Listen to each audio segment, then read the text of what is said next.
होळी सणाची कथा म्हटलं की तुम्हाला फक्त हिरण्यकश्यपू आणि प्रल्हादाची पौराणिक कथा आठवते. पण असं नाही. होळी या सणाच्या 6 पौराणिक कथा आहेत आणि त्या भगवान शिवशंकर, माता पार्वती, भगवान श्रीहरी श्री विष्णू, राधाकृष्ण आणि कृष्ण गोपांच्या आहेत. अतिशय सुंदर आणि पौराणिक अशा कथा या व्हिडिओमध्ये मी तुमच्यासोबत शेअर करणार आहे. त्यामुळे नक्कीच या 6 कथांचा आपण आनंद घ्यावा. कथा पहिली. सतीच्या मृत्यूनंतर उदास झालेले शिवशंकर ध्यानस्थ बसले होते. इकडे सतीने हिमालय पर्वताची कन्या पार्वती म्हणून पुन्हा जन्म घेतला.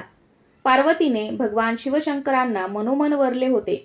भगवान शिवशंकरांना प्रसन्न करून घेण्यासाठी पार्वतीने तपश्चर्या आरंभली. शिवशंकर तर ध्यान लावून बसलेले, त्यांना कशाचाच पत्ता नाही. इकडे तर इंद्रादिक देव सुद्धा वाट पाहू लागले. कधी शिवशंकर डोळे उघडणार, कधी पार्वतीच्या तपश्चर्येला प्रसन्न होणार आणि कधी त्यांचा विवाह होणार. देवांनी कामदेवाला गळ घातली की शंकरांना ध्यानातून जागे कर. कामदेवाने त्याचा उसाचा गोड धनुष्य घेतला. भात्यात 5 प्रकारच्या फुलांचे मदनबाण घेतले आणि कैलासावर पोहोचला. त्याने शिवशंकरांवरती मदनबाण सोडताच शिवशंकर ध्यानातून जागे झाले. डोळे उघडताच समोर कामदेव दिसला आणि सगळा प्रकार शिवशंकरांच्या लक्षात आला.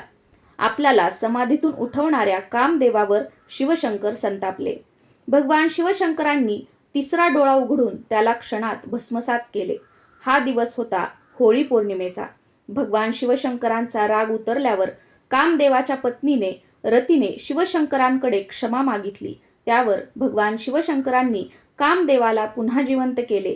कामदेवाला जिथे रूप प्राप्त मिळाले तो प्रांत कामरूप या नावाने प्रसिद्ध झाला. दक्षिणेकडे फाल्गुन पौर्णिमेला कामुनी पौर्णिमा किंवा काम पौर्णिमा पण म्हणतात. तिथे होळीला कामदहन केले जाते. 2 दिवस उत्सव करून खायला गोडधोड केले जाते. दुसरी अशी पण कथा आहे की कामदेवाने वसंत पंचमीला भगवान शिवशंकरांना ध्यानातून जागे केले होते. त्याच दिवशी शंकरांनी कामदेवाला जाळून भस्म केले. पुढे महाशिवरात्रीला शिवशंकर आणि पार्वतीचा विवाह झाला. दरम्यान वसंत पंचमीपासून फाल्गुन पौर्णिमेपर्यंत 40 दिवस कामदेवाच्या पत्नीने रतीने तपश्चर्या केली व भगवान शिवशंकरांची करुणा भाकली. तेव्हा पौर्णिमेच्या दिवशी भगवान शिवशंकरांनी कामदेवाला पुन्हा जीवन दिले. कथा दुसरी.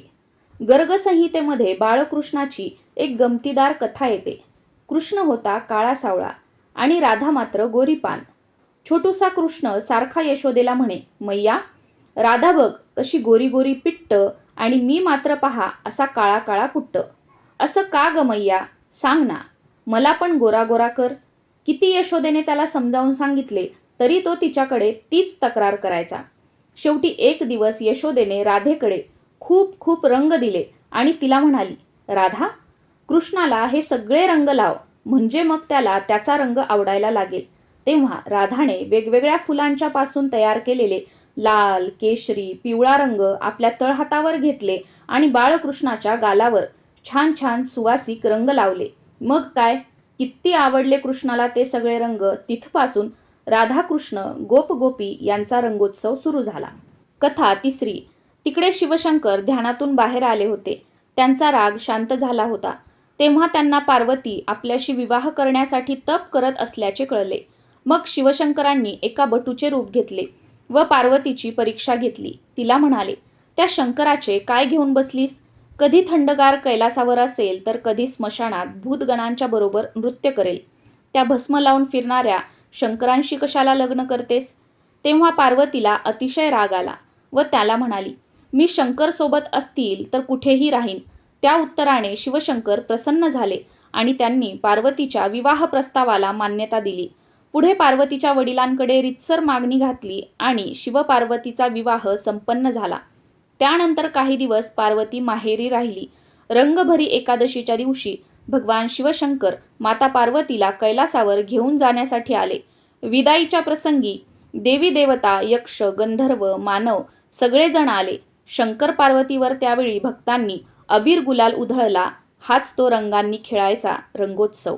कथा चौथी. वृंदावनाच्या बाके बिहारी मंदिरात रंगांची नाही, पाण्याची नाही तर फुलांची होळी खेळली जाते. आधी राधाकृष्णावर फुलांच्या पाकळ्यांची उधळण केली जाते. त्यानंतर भक्त एकमेकांवर फुलांच्या पाकळ्या उधळतात. ही फुलोवाली होळी रंगभरी एकादशीला खेळली जाते.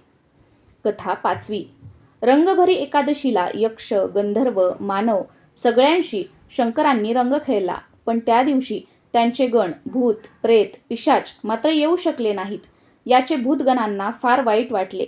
शंकरांच्या हे लक्षात आल्यावर भक्तवत्सल देव दुसऱ्या दिवशी भूतगणांना सोबत घेऊन मणिकर्णिका घाटावर गेले. त्यावर महास्मशान अशा मणिकर्णिका घाटावर शिवशंकरांनी भूतांच्या संगे चिताभस्माने होळी खेळली. आज काशीला द्वादशीच्या दिवशी भस्मवाली होळी खेळली जाते. माध्यान्नाला भोलेनाथांना भस्म अर्पण करतात. कालीमातेला गुलाल चढवतात. त्यावर चिताभस्माने होळी खेळली जाते. ही पारंपरिक भस्मवाली होळी पाहायला देशोदेशीचे लोक काशीला येतात. ही अद्भुत अद्वितीय होळी पाहणाऱ्यांना, खेळणाऱ्यांना स्वतःच्या अलौकिकतेची जाणीव घडते, देहाची नश्वरता लक्षात येते आणि त्याच वेळी शिवोहमचा अनुभव घेता येतो. एकादशीपासून रंगपंचमीपर्यंत विविध उत्सवांनी फाल्गुन नटतो. आमलकी किंवा रंगभरी एकादशीला फुलांची होळी खेळली जाते. गुलालाची होळी खेळली जाते. द्वादशीला भस्मवाली होळी खेळली जाते. पौर्णिमेला होलिका दहन अथवा कामदहन केले जाते. अग्नीची किंवा कामदेवाची पूजा केली जाते. कृष्ण प्रतिपदेला धुलिवंदन केले जाते आणि कृष्ण पंचमीला रंगांचा व रंगीत पाण्याचा एकमेकांवर वर्षाव केला जातो. या दिवशी देव आणि भक्ताच्या मध्ये काही अंतर राहत नाही. मित्रत्वाच्या नात्याने देव, मग तो कृष्ण असो वा शंकर, राधा असो वा पार्वती, भक्ताशी आपलेपणाने रंग खेळतात. या पुराणातील कथा असे सांगतात की रंग खेळा, धमाल करा, मजा करा, पण आपल्या उत्सवाला, उत्साहाला व रंग खेळण्याला ईश्वराचे अधिष्ठान आहे हे विसरू नका. आता आपल्या सर्वांना माहीत असलेली हिरण्यकश्यपू आणि प्रल्हादाची कथा. हिरण्यकश्यपूचा मुलगा प्रल्हाद हा मोठा विष्णुभक्त होता. हिरण्यकश्यपूने खूप प्रयत्न केले, पण प्रल्हादाने विष्णुभक्ती काही सोडली नाही. शेवटी संतापाने हिरण्यकश्यपूने त्याची बहीण होलिका हिच्या मांडीवर प्रल्हादाला बसवले आणि अग्नी प्रज्वलित केला.